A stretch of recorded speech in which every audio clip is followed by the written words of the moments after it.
그때 여호수아가 르우벤 사람과 갓 사람과 므낫세 반 지파를 불러서 너희가 다 지키며 또 내가 너희에게 명령한 모든 일에 너희가 내 말을 순종하여 오늘까지 날이 오래도록 너희가 너희 형제를 떠나지 아니하고 오직 너희의 하나님 여호와께서 명령하신 그 책임을 지키도다. 너희 형제에게 안식을 주셨으니 그런즉 이제 너희는 여호와의 종 모세가 요단 저쪽에서 너희에게 준 소유지로 가서 너희의 장막으로 돌아가되 오직 여호와의 종 모세가 너희에게 명령한 명령과 율법을 반드시 행하여 너희의 하나님 여호와를 사랑하고 그의 모든 길로 행하며 그의 계명을 지켜 그에게 친근히 하고 너희의 마음을 다하며 성품을 다하여 그를 섬길지니라 하고 여호수아가 그들에게 축복하여 보내매 그들이 자기 장막으로 갔더라. 므낫세 반 지파에게는 모세가 바산에서 기업을 주었고 그 남은 반 지파에게는 여호수아가 요단 이쪽 서쪽에서 그들의 형제들과 함께 기업을 준지라. 여호수아가 그들의 장막으로 돌려보낼 때 그들에게 축복하고 말하여 이르되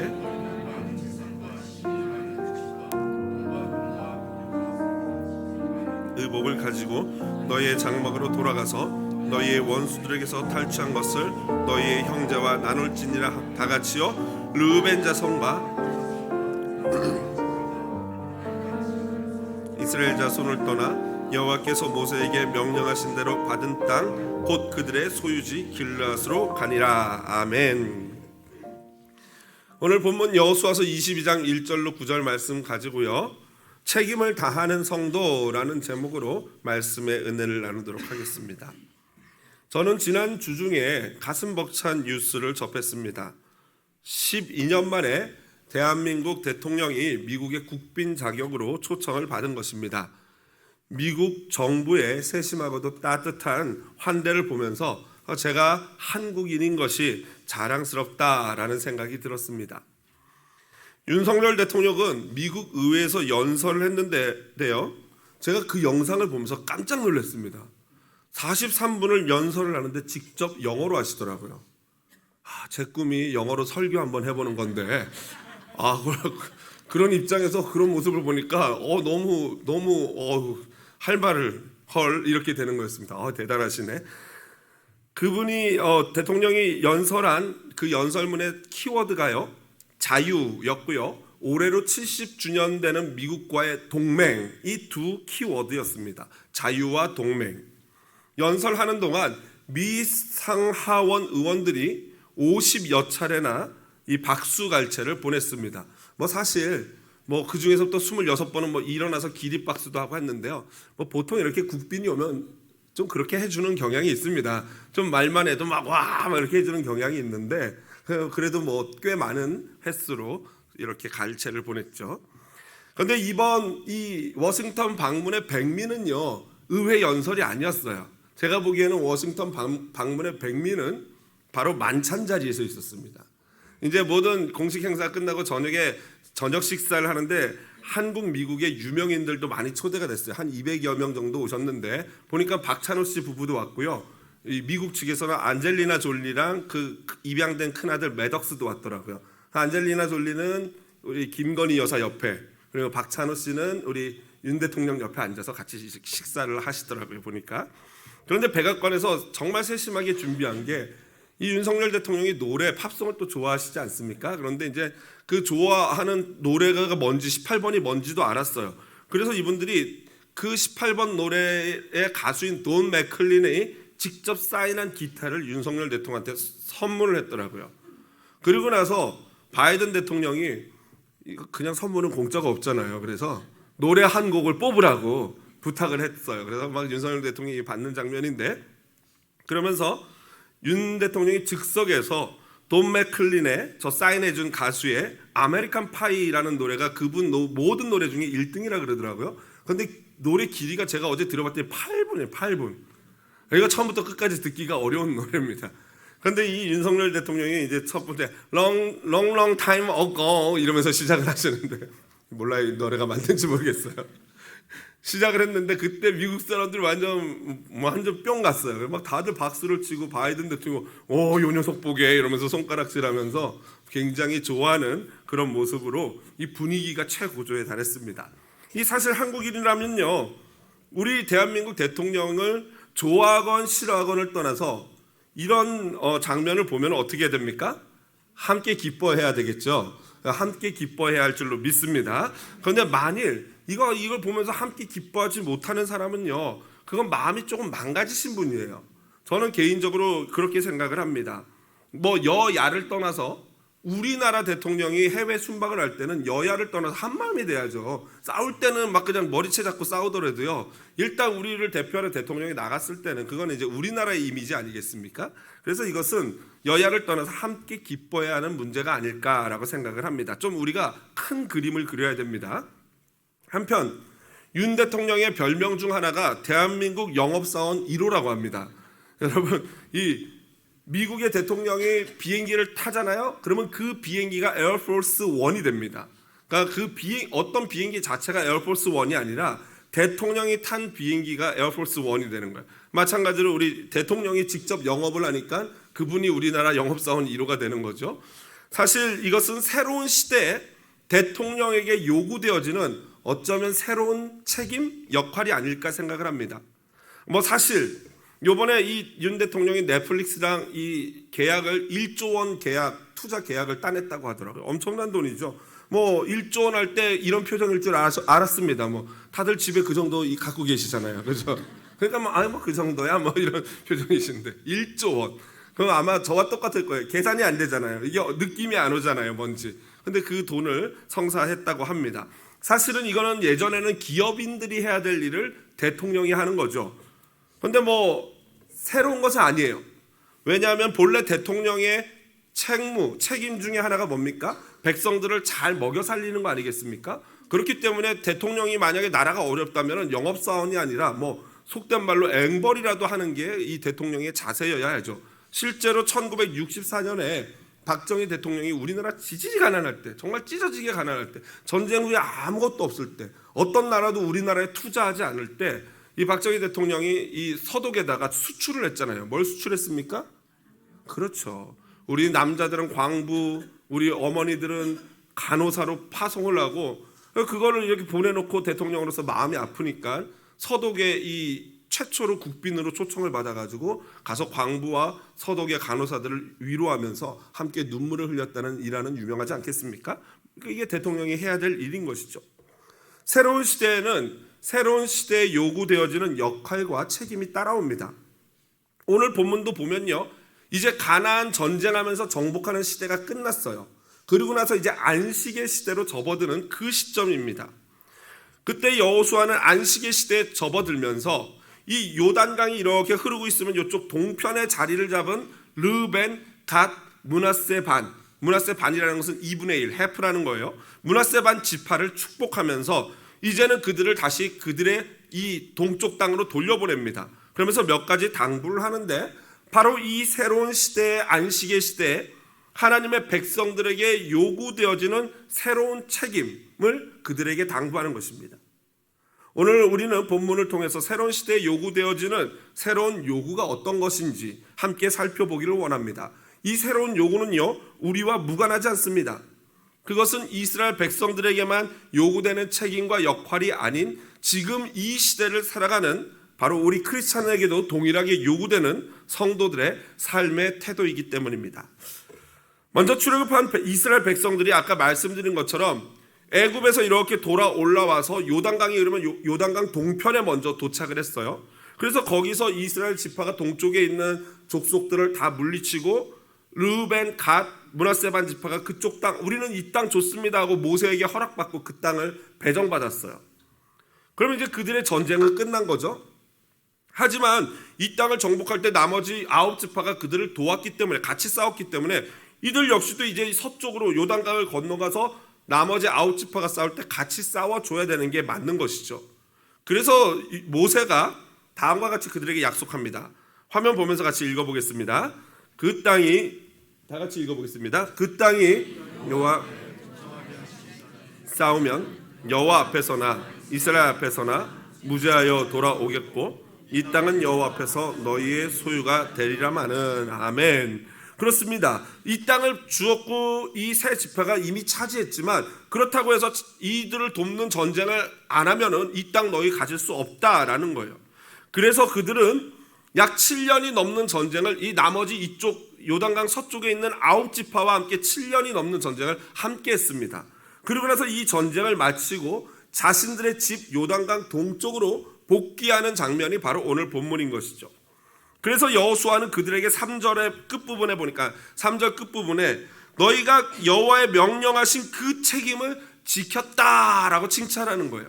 7년 동안 한결같이 불평하지 않고 이 정복 전쟁을 함께 수행했다, 잘했다, 신실하다라고 칭찬하는 겁니다. 그러면서 여호수아는 그들에게 이제 하나님이 너에게 안식을 주셨으니까 너희들 집으로 돌아가서 편안히 쉬어라라고 하면서 그들에게 축복함과 동시에 새로운 책임 2가지를 부여합니다. 사실 이 새로운 책임은요, 새로운 명령은 아닙니다. 사실은 본래 모세 시대부터 주어졌던 명령이며 영원토록 주님 다시 오시는 날까지 유지되어야 하는 명령입니다. 오늘 이 2가지 새로운, 그러나 이미 아주 오래된 주어진 명령 한번 살펴보도록 하겠습니다. 먼저 첫 번째 명령은요, 5절에 나와 있는데요, 여호와 하나님의 명령과 율법에 순종하라 라는 말씀입니다. 우리 본인들 성경을 펴시고 성경 보면서 한번 5절 같이 읽어보겠습니다. 함께 읽어보겠습니다. 오직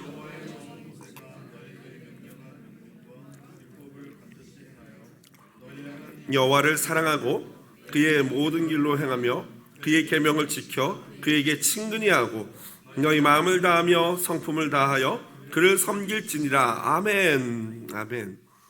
이 명령은요, 요단강 동편 세 지파를 보내면서 여호수아가 하고 있지만 그러나 이것은 새롭게 주어진 것이 아니고 모든 이스라엘 지파에게 해당하는 명령이었습니다. 이미 하나님은 모세를 통해서 가나안에 들어오기도 전에 이스라엘 지파에게 이 동일한 명령을 했었죠. 이것을 소위 쉐마 이스라엘이라고 합니다. 히브리어로 쉐마는요, 들으라고요. 이스라엘은 말 그대로 이스라엘입니다. 들으라 이스라엘이라고 하는 유명한 이 신명기 6장의 말씀인데요. 신명기 6장 4절 9절 화면 한번 보시면서 같이 읽어보겠습니다. 이스라엘아 들으라. 우리 하나님 여호와는 오직 유일한 하나 여호와시니 너는 마음을 다하고 뜻을 다하고 힘을 다하여 내 하나님 여호와를 사랑하라. 오늘 내가 내게 명하는 이 말씀을 너는 마음에 새기고 내 자녀에게 부지런히 가르치며 집에 앉았을 때에든지 길을 갈 때에든지 누워 있을 때에든지 일어날 때에든지 이 말씀을 강론할 것이며 너는 또 그것을 내 손목에 매어 기호를 삼으며 내 미간에 붙여 표로 삼고 또 내 집 문설주 앞 바깥문에 기록할지니라. 아멘. 그리고 이 이후의 말씀은요, 이 말씀을 지켰을 때 받을 복과 지키지 않았을 때 불순종했을 때 받을 저주에 대해서 기록하고 있습니다. 유대인들은요, 지금도 이 말씀을 문자 그대로 지키려고 경문갑이라는 조그만한 가죽 상자를 만들어서 자기의 이 이마나 요 손목에다가 매달아 다닙니다. 그 조그만한 가죽 상자에 바로 조그만한 글씨로 말씀을 적어서 이렇게 돌돌 말아서 넣는데 그 적어 넣는 말씀이 바로 오늘 우리가 읽었던 쉐마 이스라엘이에요. 들으라 이스라엘. 이 말씀을 구절을 적어 놓는 것입니다.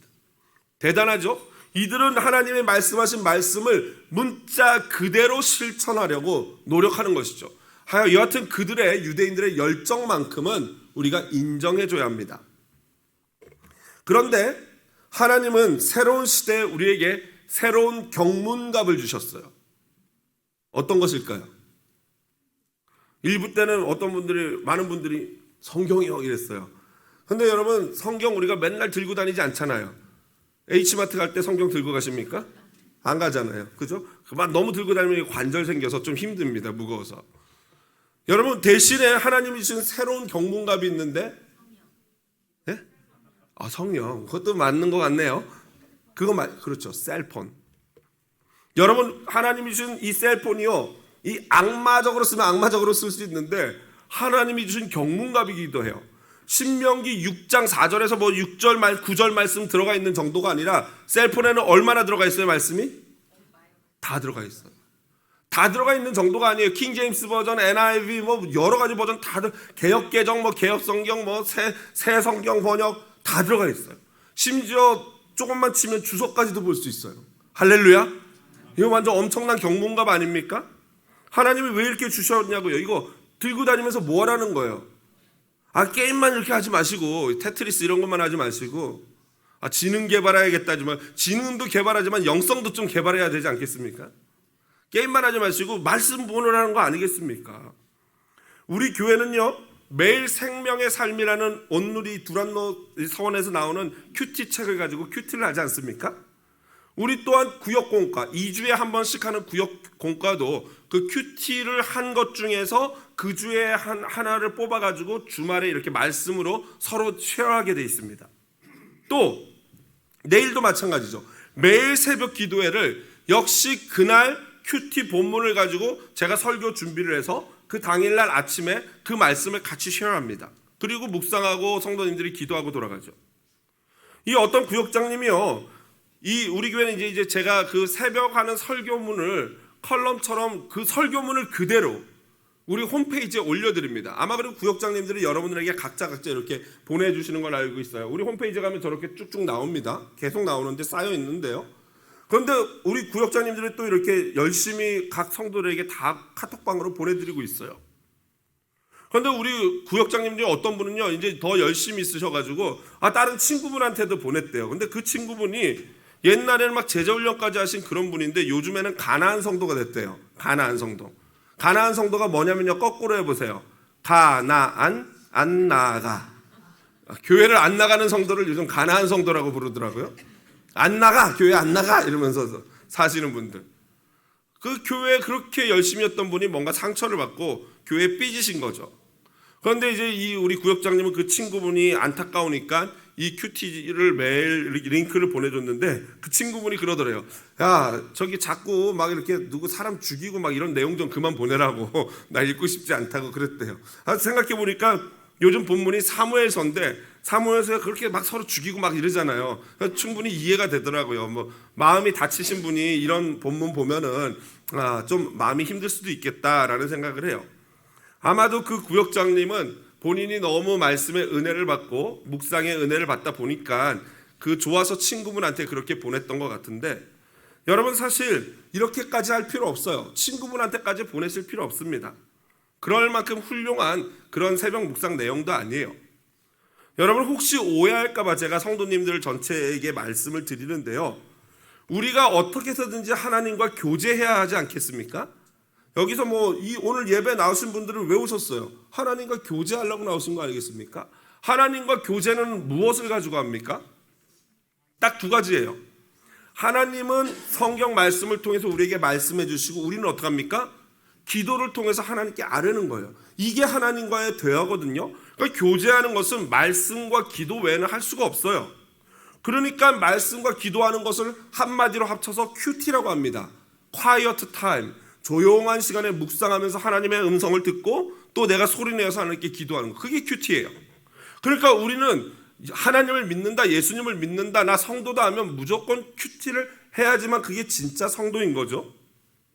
그래서 할 수만 있다면 사실은 모든 성도님들이 매일 새벽 기도에 와서 제가 준비한 이런, 여러분들이 물론 개개인이 성경을 읽을 수도 있지만 또 담임 목사가 막 이 설교 준비를 하지 않습니까? 제가 이게 처음 팬데믹 시작하면서부터 이렇게 컬럼식으로 설교문을 완전히 100% 설교문을 써가지고 올려드렸는데요. 이거를 처음에 할 때는 한 4시간 준비했습니다.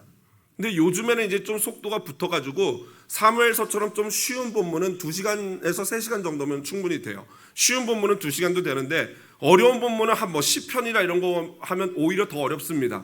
그런 거는 한 4시간 정도 걸리고 이런 스토리, 그냥 이야기하는 거 한 2시간, 2시간 반, 3시간 요 정도면 됩니다. 그 정도 준비해가지고 제가 새벽에 말씀을 전하고 나면 그 말씀을 듣고 그렇구나 하고 여러분들이 기도하고 돌아가면서 하루를 시작하는 것, 이게 진짜 하나님과 교제하는 것 아니겠습니까? 제일 좋죠. 그러나 모든 성도가 그렇게 할 수 없기 때문에 차선책을 어떻게 합니까? 매일 큐티를 구역장들 통해서 보내주거나 아니면 우리 홈페이지에 올려드리는 거 아니겠습니까? 그러면 새벽 예배 나온 거와 똑같은 거죠. 그걸 읽어보고 하나님께 기도한다면은 그거 되는 것입니다. 그런데 큐티를 한다는 것은요, 큐티하세요, 큐티하세요 하는 거는 제가 준비한 그 설교문 읽어보세요라고 말씀드리는 게 아니에요. 여러분, 제가 준비한 그 글을 읽으라는 게 아니라 진짜 큐티는 먼저 여러분들이 그날 본문을 말씀을 가지고 한 두세 번을 계속 읽으면서 묵상하는 거예요. 그리고 나서 내가 거기서 느낀 거를 그 큐티집 옆에 빈칸에다가 적어보는 거죠. 그리고 나서 그걸 가지고 하나님께 기도를 하는 거죠. 그리고 나서 마지막에 제가 보내드린 그 설교문을 보면서 비교해 보는 거예요. 내가 이 기도하면서 느낀 거하고 목사님이 느낀 거하고 맞나 안 맞나 보는 거죠.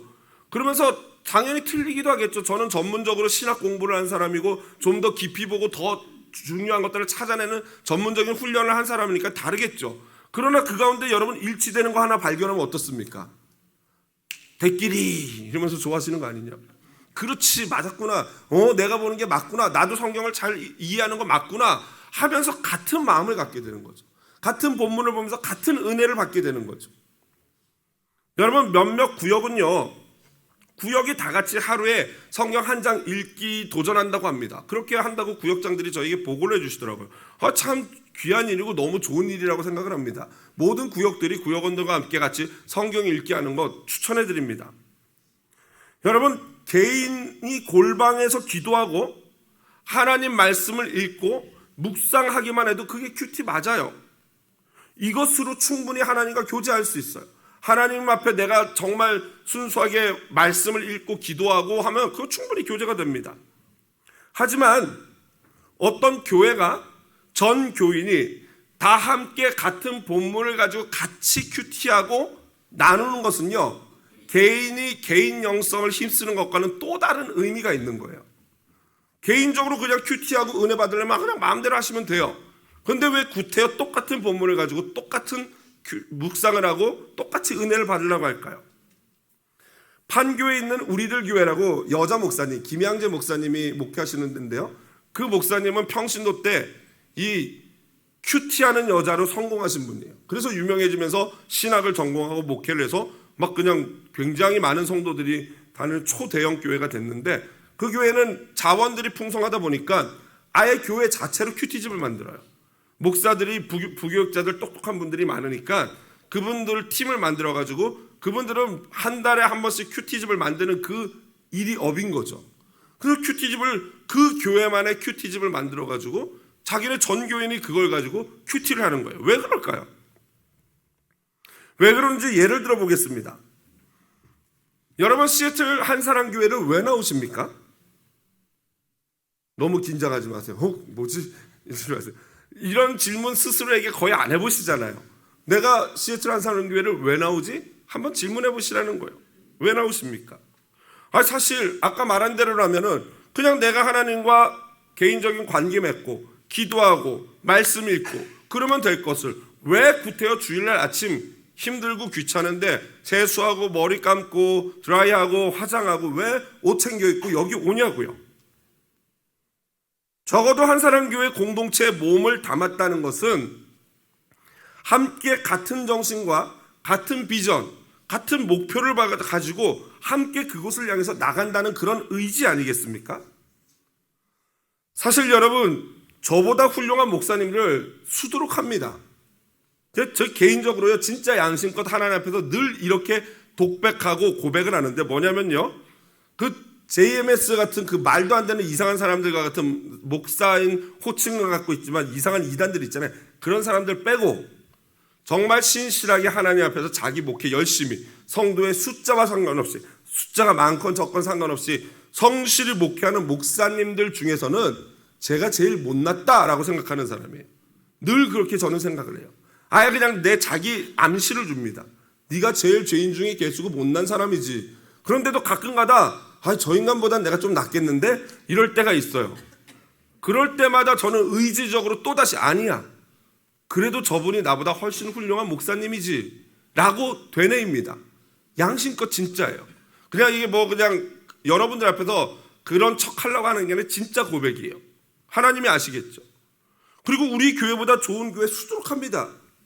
굳이 여러분 이 시애틀 한사랑 교회여야 할 필요가 있겠습니까? 저는요, 매번 먼 거리에서 오시는 성도님들을 생각할 때 이 참으로 감사한 마음이 들어요. 제가 알기로는 우리 교회에서 제일 멀리서 오시는 분들이 실버데일에 2가정이 계셔요. 거기서 그냥 오시는데 그냥 차만 타고 오시면 1시간 넘어요. 그런데 그렇다고 여러분 너무 그런 표정 짓지 마십시오. 그렇다고 그럼 가까이서 오시는 성도님들은 내가 안 귀하고 안 가, 그게 아니에요, 여러분. 이게 목사가 이래서 힘든 거죠. 가까이서 오시는 분들도 너무 감사하고 귀한데 하물며 가까이서 오시는 분들 이렇게 좋고 귀한데 멀리서 그렇게 1시간 전부터 여러분들 주무실 때 그분들은 그 전에 일어나서 준비하고 오시는 분 아니겠습니까? 그럼 얼마나 귀하시냐고요. 그렇다는 얘기죠. 근데 여러분 생각해 보십시오. 그 1시간 거리에서 우리 교회를 오는데 그 실버데일에서 오려면 이제 타코마 이렇게 지나오거든요. 여러분 실버데일에서 우리 교회까지 예를 드는 거예요. 실버데일이라는 곳에서 우리 교회까지 오는데 그 1시간 거리에 교회가 몇 개 있을까요? 수백 개겠죠. 그냥 한인교회만 쳐도 적어도 수십 개 교회 아니겠습니까? 그럼에도 불구하고 그 모든 유혹들을 뿌리치고 일로 와 하는데 아니야 타코마에서 몰려라 하는데도 뿌리치고 여기 페더웨이까지 오시는 거잖아요. 그러니 제가 참 마음에 감격이 있고 감사한 마음이 드는 거예요. 그뿐만 아니라 가까운 우리 이 페더웨이만 해도 교회가 뭐 60개라고 해요. 뭐 믿거나 말거나 제가 세보진 않았는데 들리는 소문은 그래요. 뭐 조그만한 교회 뭐 이런 거 해서 60개. 그 중에서 우리 교회 오신 거 아닙니까? 얼마나 감사해요. 감격이 몰려오죠. 여러분 기왕 이렇게 그래도 우리 교회가 좋다고 우리 교회를 사랑해서 우리 교회 성도님들이 정말 어품이 있고 정말 그리스도인들 같아서 우리 교회를 사랑하시고 선택했다면은 당연히 여러분 우리 교회와 함께라는 마음으로 가야 하지 않겠습니까? 택했는데 거기서 딴소리 하면 안 되잖아요. 교회를 택하고 했으면 같은 마음, 같은 뜻을 가지고 나가야 되는데 그 첫 번째 걸음이 뭐냐면요. 새벽에 똑같은 본문의 말씀을 가지고 똑같이 기도하고 똑같이 묵상하는 거예요. 여러분 이런 공동체는 분명히 다릅니다. 같은 하나님의 똑같은 본문을 가지고 어린아이부터 노인에 이르기까지 하루 아침의 시작을 그 본문을 같이 묵상하고 기도함으로 시작하는 공동체라고 생각해 보십시오. 여러분 그 공동체는요 뭐가 달라도 달라질 줄로 믿습니다. 여러분 이게 진짜 가족이에요. 여러분 가족이라는 거는요 같은 마음과 같은 뜻을 품는 거 아니겠습니까? 하나님 안에서 어떻게 같은 마음 어떻게 같은 뜻을 품어요? 하나님 말씀 안에서 하나 될 줄로 믿습니다. 여러분 제 글을 읽으라는 게 아니고 그날 그 아침 그 말씀을 보라는 거예요. 그것이 진짜 말씀 공동체인 것입니다. 여러분 만일 하루에 나 성경 한 장밖에 읽을 시간 없다 그러면요 그날 큐티 본문 한 장도 채 안 되는 거예요. 한 15절 20절밖에 안 됩니다.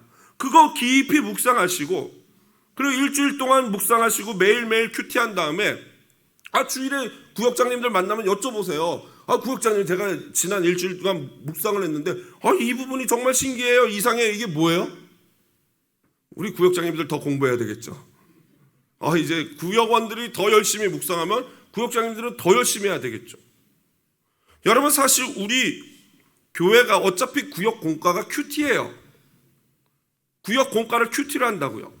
그런데 여러분 2주일 내내 보름 동안 단 하루도 큐티 한 번도 안 보다가 2주일 만에 주일날 와가지고 그날 본문을 딱 봤어요. 어떤 생각이 들겠어요? 이게 도대체 여러분 하루도 본문을 안 보고 무슨 내용인지 모르니까 이 내용이 끊기는 거 아니겠냐고요. 그러니까 그날 본문을 봐가지고는 당최 이해가 안 되는 거예요. 여러분 그래서 우리는 이 맥락에서라도 우리가 매일매일 조금이라도 본문을 보면서 본문이 어떤 내용인지 정도는 알고 있어야 주일날 구역장님과 모여서 함께 큐티 나눔을 할 때 할 말이 생기고 질문이 생기고 기도 제목이 생기는 거 아니겠습니까? 여러분 이렇게 큐티하는 것이요 바로 이 마음의 신비에다가 하나님의 말씀을 날마다 새겨넣는 거예요. 지난주 중에 제자반에 어떤 분이 그러시더라고요. 우리 제자반은 말씀을 암송하지 않습니까? 그게 제일 힘든 일인데 매주 2구절씩 암송을 하는데 이 연세 많으신 이 성도님이 목사님 머리가 돌머리라 그런지 외우기가 진짜 어려워요 이러시더라고요. 그래서 제가 그랬어요. 맞아요. 이 돌에다가 새기는 거는 진짜 어려운데 한번 새겨 놓기만 하면은 영원할 줄로 믿습니다. 비석이죠. 비석에다가 새겨 놓는 거잖아요. 새기기는 어렵지만 한번 새기면 영원한 거예요. 여러분, 우리가 왜 말씀을 묵상하느냐, 왜 읽느냐? 여러분, 말씀을 읽고 묵상할 때 그때 놀라운 하나님의 위로와 격려를 경험하게 될 줄로 믿습니다. 여러분, 자꾸 세상에서 위로를 찾을 필요가 없어요. 세상은요, 여러분의 아픔에 관심이 없어요. 냉정한 얘기지만요, 다른 세상이요, 여러분들의 힘들어하고 힘들어, 오케이, 그래요. 여러분의 고통과 아픔에 누가 관심 있어요? 여러분의 엄마가 좀 관심 있으시고요, 하나님이 관심 있는 거예요. 그래서 말씀 안에서 위로를 받아야 되는 거예요. 말씀 안에서 진짜 하나님의 위로와 격려가 있을 줄로 믿습니다. 말씀에 모든 해답이 있어요. 그래서 하나님이 오늘 이 말씀에서, 신명기 말씀에서 그 말씀을 내 옆에다 두고 앉을 때든지 누울 때든지 떡반죽 나갈 때든지 이 말씀을 외우고 암송하고 가르치라, 심지어 자녀들에게까지 가르치라 말씀하신 거예요. 하나님의 말씀을 읽고 묵상하고 암송하고 가르치는 저와 여러분 되시기를 주님의 이름으로 축복을 드립니다. 여호수아는 이 세 지파를 이제 그들의 집으로 돌려보냈어요. 축복합니다. 그리고 두 번째 새로운 명령을 명령합니다. 그 책임은 뭐냐면요, 그들이 전쟁을 통해서 얻은 수많은 금, 은, 보화와 옷을 전쟁하지 않고 이쪽 요단강 동쪽에 남아서 주둔지를 지키고 있었던 그들과 함께 나누라는 거예요. 요즘 새벽 묵상 말씀이 사무엘서인데 사무엘서 30장에 다음과 같은 내용이 나옵니다. 같이 한번 읽어보겠습니다. 이 일에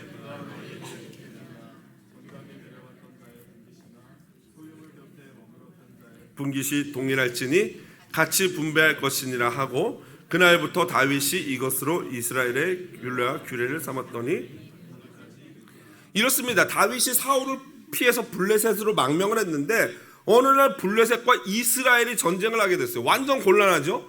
그런데 하나님이 다행히도 블레셋 장군들이 다윗이 우리랑 같이 전쟁 나가는 거 찬성 못한다 그래서 다윗이 다시 3일 길을 행군해가지고 자신의 본거지로 돌아옵니다. 근데 자신의 본거지로 시글락으로 돌아와 봤더니 자기 아내와 가족들이 다 없어지고 자기네 주둔지가 난리가 난 거예요. 바로 아말렉 족속이 와서 모든 걸 훔쳐간 거죠. 사람들까지도요. 그러자 다윗이 바로 그들을 추격해 갑니다. 그리고 결국 그들과 싸우러 가는데 그 중에서 200명이 너무 지쳐가지고 다윗 왕이시여, 우리는 도저히 이제 싸울 힘이 없습니다. 해서 200명을 놔둬요. 그리고 나머지 사람들을 가지고 다윗이 아말렉 사람들을 공격해가지고 대승을 거두고 모든 걸 다 빼앗아서 되찾아옵니다. 되찾아와가지고 남아있던 사람들을 만났을 때 다윗에게 있던 부하들 중에 약간 껄렁껄렁한 불량배들, 못된 인간들이 있었어요. 그들이 뭐라 그러냐면, 왕이시여, 우리랑 같이 싸우지 못한 저 인간들에게는 가족들만 돌려주고 그들의 물건은 우리가 가집시다 라고 얘기해요. 그때 다윗이 한 말이 바로 방금 전에 읽었던 말이에요. 싸움에 나간 자나 그렇지 않은 자나 동일하게 분배한다. 이것은 앞으로 법이다. 못 박습니다. 그리고 사무엘서를 기록하는 저자가 기록하는 그때까지 그 법이 계속 지켜지고 있었다라고 얘기해요. 여호수아는 이보다 더 앞서서 바로 오늘 본문에서 이 다윗과 동일한 명령을 하고 있는 것입니다. 소유지를 지키느라고 그 주둔지에 남아 있었던 그들과도 모든 전리품을 함께 나누라는 거예요. 여러분, 이 얼마나 아름다운 명령입니까? 바울 역시도 이와 동일한 명령을 합니다. 빌립보서 2장 같이 한번 읽어보겠습니다. 각각 자기 일을 돌볼 뿐더러 아멘. 자기 일을 돌보는 건 기본이에요. 당연히 해야 되는 거예요. 그리스도인은 자기 일을 돌보지 않고 남한테 신세 지려고 하면 안 된다는 거죠. 기본적으로 내 일을 돌보려고 하고 그 다음에 내 일을 돌볼 뿐더러 다른 연약한 사람들까지도 도와주는 것, 그게 크리스천이라는 거예요. 나만 잘 먹고 잘 사는 것이 아니라 진정한 크리스천은 함께 잘 사는 게 진정한 크리스천입니다. 그런데 여러분, 사실 내가 고생해서 얻게 된 취득한 것을 남에게 나누는 것이 쉽습니까? 어렵습니까? 쉽지 않죠. 어렵습니다. 그래서 우리에게 필요한 것이 무엇인지 아십니까?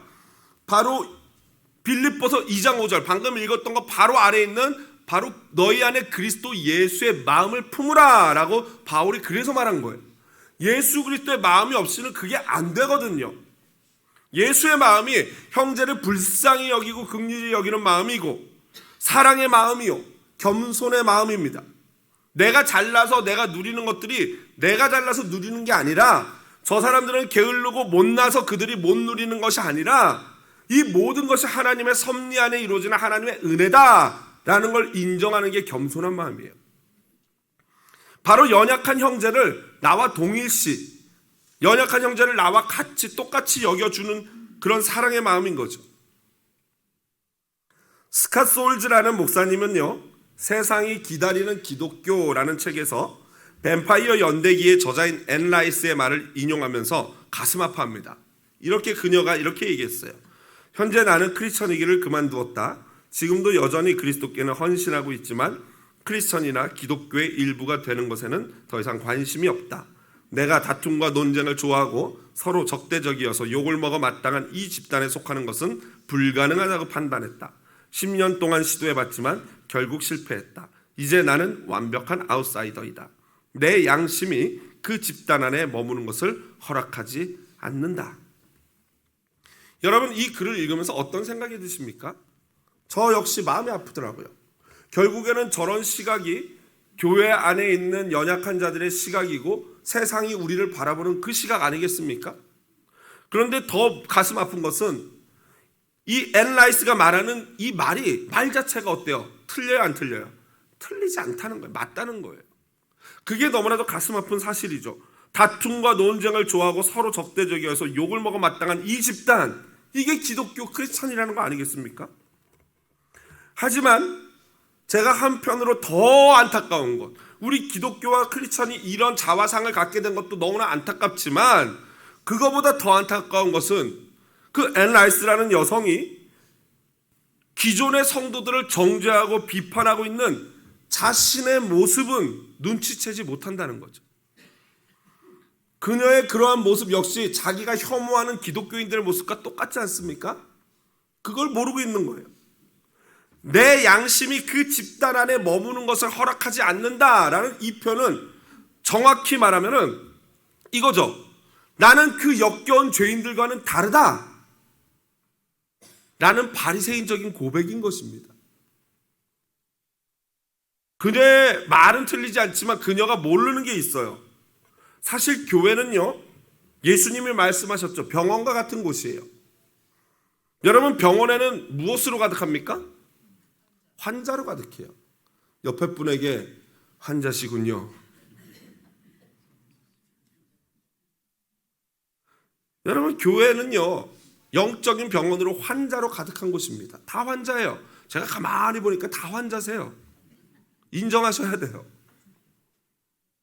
여러분, 어떤 환자가 다리 부러져서 깁스하고 있는, 캐스트하고 있는 환자가 팔 부러져서 이러고 있는 환자를 보면서 저 인간 이렇게 한다면은 그 다리 다쳐서 팔 다친 사람 이러는 사람이 정상이겠습니까? 비정상이겠습니까? 이상한 사람이죠. 여러분, 어떤 환자가 다른 환자를 보면서 흉보거나 욕할 수 없는 곳이 바로 병원입니다. 그리고 그게 영적인 교회고요. 막 남 흉보, 저 인간은 어떻게 저렇게 다쳤어. 이런 사람은요, 의사가 필요 없는 사람이에요. 자기 다친 걸 모르는 인간이니까. 예수님이 그랬죠. 건강한 자에게는 의원이 쓸데없다. 너 건강해? 너 아무 문제 없어? 오케이. 그럼 넌 내가 필요 없는 존재야. 앤 라이스라는 여성은요, 자신과 사람들이 자신을 포함하여 자기가 그렇게 혐오하는 그들과 자신 역시도 의원 되시는 예수님이 필요한 환자라는 사실을 알지도 못했고 인정하지도 않는 것입니다. 이게 문제죠. 하지만 우리 크리스찬은요, 앤 라이스 같은 사람의 말을 듣고 귀담아 들어야 돼요. 진짜 크리스찬은 당신이 그렇게 생각하십니까? 그럴 수 있겠네요 라고 들어줘야 돼요. 그리고 우리 스스로를 돌아보아야 합니다. 저분이 저렇게 말씀하는데 나는 그렇지 않아. 우리가 정말 그런가 한번 돌아봐야 되는 거예요. 동시에 이렇게 자신의 모습을 보지 못하는 자들을 긍휼히 여기면서 나의 모습을 통해서 그들에게 예수 그리스도의 모습을 보여줄 사명이 바로 저와 여러분에게 있는 줄로 믿습니다. 그래서 스캇 소울즈 목사님은 그 자신의 책에서 계속해서 이렇게 얘기해요. 같이 한번 읽어보겠습니다. 예수님을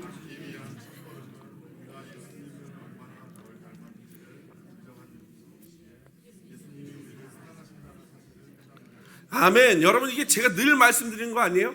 예수님을 닮기 위한, 즉 예수 믿기 위한 첫걸음은요, 우리가 예수님을 진짜 닮지 못했다라는 것을 알고 인정하는 거예요. 즉 내가 죄인이다, 비유로 표현하면 내가 환자다 라는 것을 알고 인정하는 데서부터 신앙, 진짜 믿음이 시작되는 거예요. 그리고 이것과 더불어서 또 절대 놓쳐서는 안 되는 균형이, 그럼에도 불구하고 예수님이 우리를 어떻게 하셔요? 사랑한다는 거예요. 아멘이십니까?